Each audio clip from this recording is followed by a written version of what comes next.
त्या ठिकाणी आपण क्वेश्चन नंबर 47 सॉल्व करणार आहे. A parallel plate capacitor has plate area A and separation between plate is D. तर एक पॅरलल प्लेट कॅपॅसिटर दिलेलं आहे, प्लेट एरिया ए इतका दिलेला आहे आणि त्याच्यातलं सेपरेशन डी इतकं दिलेलं आहे. It is charge to a potential difference of V0 volt. तर याला चार्ज करायचं V0 वोल्ट एवढ्या पोटेन्शियलने. The charging battery is then disconnected and the plate are pull apart 3 times the initial distance. तर charging battery त्याच्यातून disconnect करा आणि त्या दोन प्लेटमधलं जे सेपरेशन आहे तर ते इन्क्रीज करायचं आहे 3 टाइम्स त्याच्या ओरिजिनल व्हॅल्यूच्या. The work done in increase the distance between the plate is. तर या दोन प्लेटमधलं डिस्टन्स वाढवायच्या दरम्यान त्याच्यामध्ये किती वर्क डन झालेलं असेल ते आपल्याला या ठिकाणी फाईंड करायचं.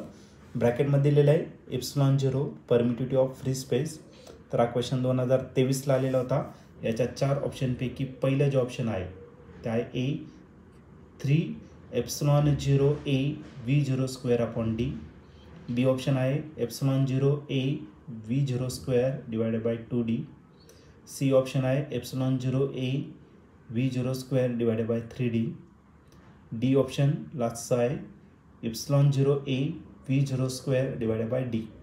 तर या 4 ऑप्शनपैकी या क्वेश्चनचं करेक्ट आन्सर काय असणार आहे, चला त्याला सॉल्व करूया आणि मग डिसाईड करूया. तर या क्वेश्चनमध्ये आपल्याला एक पॅरलल प्लेट कॅपॅसिटर दिलेला आहे, त्याचा प्लेट एरिया ए इतका आहे आणि त्याच्यातलं सेपरेशन डी इतकं दिलेलं आहे. ओके, आणि त्याला चार्ज करायचं आपल्याला V0 एवढ्या पोटेन्शियल.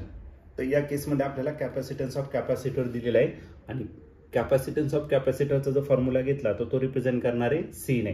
आणि याचा जो एरिया आहे तो ए इतका आहे, परमिटिव्हिटी ε0 आणि त्याच्यातलं सेपरेशन किती दिलं आहे तर डी इतकं दिलेलं आहे. आणि त्याला आपण V0 एवढ्या पोटेन्शियलने अप्लाय करणार, म्हणून जो कॅपॅसिटन्स ऑफ कॅपॅसिटर आहे त्याला आपण काय कन्सिडर करू, C0 करायचा. आता जी चार्जिंग बॅटरी त्याला डिस्कनेक्ट करायचं आणि प्लेटमधलं जे सेपरेशन आहे ते काय करायचं 3 टाइम्स करायचं. म्हणजे आपला जो नवीन डिस्टन्स आहे त्याला D1 कन्सिडर करू, तो किती झाला तर 3D.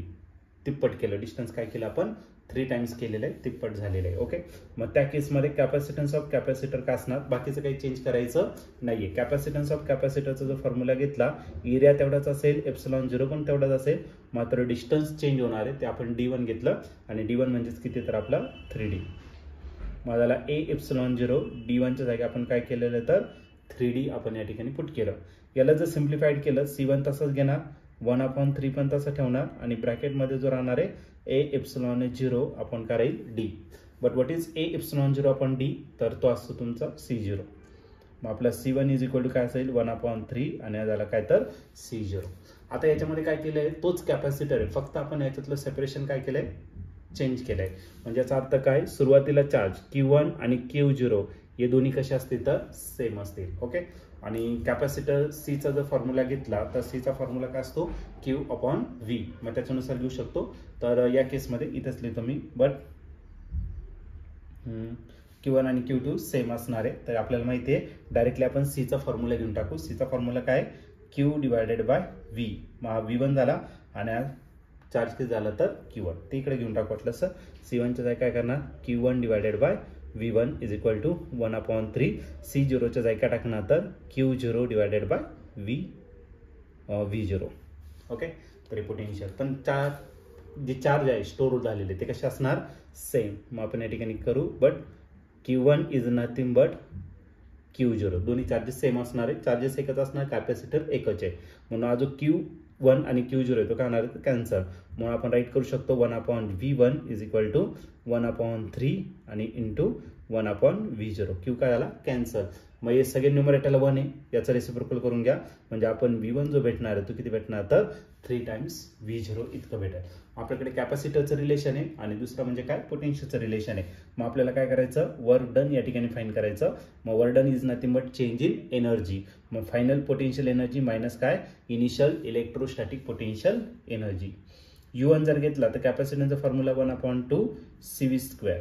ओके, मग C1 असेल आणि पोटेन्शियल किती राहील V1. आणि U0 जर घेतला तर 1/2 C0 आणि पोटेन्शियल किती राहणार V0, त्याचं काय झालं तर स्क्वेअर. या दोन्ही टर्ममधून आपण 1/2 कॉमन घेऊ शकतो, पण त्याच्या आधी आपण एक काम करू, सगळ्या व्हॅल्यू पुट करू आणि एकाच टाइमला सगळं कॉमन घेऊन टाकू. मग आपला जो वर्क डन भेटणार आहे तो भेटेल 1/2. C1 किती आहे तर C1 आहे 1/3 C0, पुट करून टाकू. 1/3 C0 आणि V1 जो आहे V1 किती येतं 3V0 त्याचा काय स्क्वेअर मायनस पुढची जी टर्म आहे त्याच्यात चेंजेस काहीच नाही करायचं आणि तो भेटेल आपल्याला 1/2C0 आणि V0चा स्क्वेअर. ओके आता याच्यात याला सिम्प्लिफाईड जर केलं 1/2 तसाच इंटू 1/3 पण तसाच लिहिला C0 पण तसा लिहिला 3चा जर स्क्वेअर केला तर तो भेटला 9V0 स्क्वेअर मायनस 1/2C0 आणि V0चा स्क्वेअर.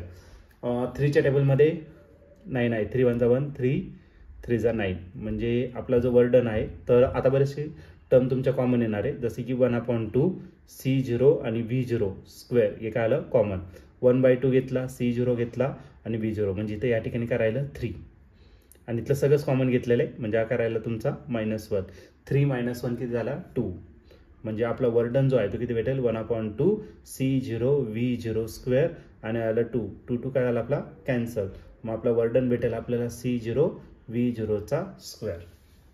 आणि या ठिकाणी तुम्ही ऑप्शन जर बघितलं तर ऑप्शन आपल्याला भेटणार नाही कारण की याच्यात C ची व्हॅल्यू आपल्याला पुट करायची पुट केली तर C0ची जी व्हॅल्यू आहे C0ची व्हॅल्यू बघा स्टार्टिंगलाच आपण लिहिलेली आहे ती आहे A/0/D. ओके तर इथे व्हॅल्यू आपण याच्यामध्ये पुट करून टाकू याच्यात पुट केल्यानंतर आपल्याला आपलं फायनल आन्सर भेटून जाईल. ओके मग C0ला रिप्लेस करायचं A/0/D आणि राहिलं काय तर तुमचं V0चा स्क्वेअर. ओके आणि या ठिकाणी तुम्ही ऑप्शन जर बघितलं A/0 V0 square divided bye D या ठिकाणी ऑप्शन नंबर D जो आहे तो या ठिकाणी आपला करेक्टली मॅच होतोय. मग या क्वेश्चनचं जे आन्सर असणार ते ऑप्शन D. ऑप्शन D म्हणजेच काय ε0 A V0 square divided bye D. मग या क्वेश्चनचं फायनल आन्सर असेल ऑप्शन D.